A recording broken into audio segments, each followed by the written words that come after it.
காவேரியிலிருந்து தமிழகத்திற்கு கர்நாடக அரசு தண்ணீர் திறந்துவிட வேண்டுமென உச்சநீதிமன்றம் உத்தரவிட்டிருப்பதை அடுத்து தமிழகத்திலிருந்து அம்மாநிலத்திற்கு செல்லும் வாகனங்கள் முன்னெச்சரிக்கை கருதி கிருஷ்ணகிரி மற்றும் நீலகிரி மாவட்ட எல்லையில் நிறுத்தப்பட்டுள்ளன.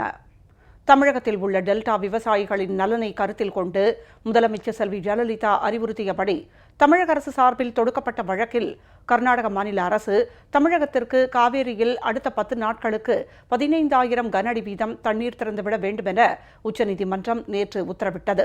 இதனால் கர்நாடகாவின் மைசூர், மாண்டியா, பெங்களூரு பகுதிகளில் சில அமைப்புகள் இதற்கு எதிர்ப்பு தெரிவித்து வருகின்றன.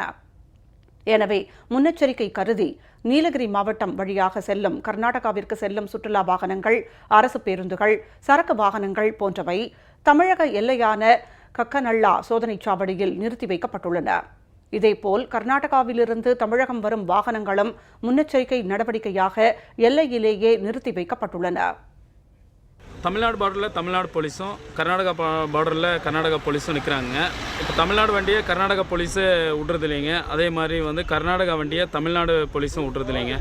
எல்லாமே அவங்க பாதுகாப்புக்கு அப்படியே எல்லாம் நிறுத்தி வச்சுட்டாங்க. நாங்கள் இப்போ அதனால் திரும்பி ரிட்டர்ன் போகிறோங்க. உச்சநீதிமன்றத்தில் இந்த வழக்கு தீர்ப்பு சொன்னனால 2 மாநிலத்திலையும் பார்டரில் கர்நாடகா பார்டரில் அங்கே அவங்க வண்டியை அங்கே நிப்பாட்டி வச்சுக்கிறாங்க. நம்ம தமிழ்நாடு பார்டரில் நம்ம தமிழ்நாடு வண்டியை நிப்பாட்டி வச்சுக்கிறாங்க. நிறைய காய்கறி வண்டி நிற்கிது, தமிழ்நாடு வண்டி நிறைய லோடு வண்டி நிற்கிது, கர்நாடகா வண்டி நிறைய லோடு வண்டி நிற்கிது.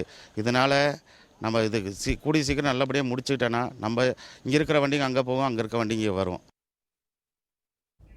இதேபோல் கிருஷ்ணகிரி மாவட்டம் ஓசூர் வழியாக கர்நாடகாவிற்கு செல்லும் வாகனங்களும் முன்னெச்சரிக்கை கருதி ஓசூர் மற்றும் அந்நகரையொட்டி கர்நாடக எல்லையில் நிறுத்தப்பட்டுள்ளன.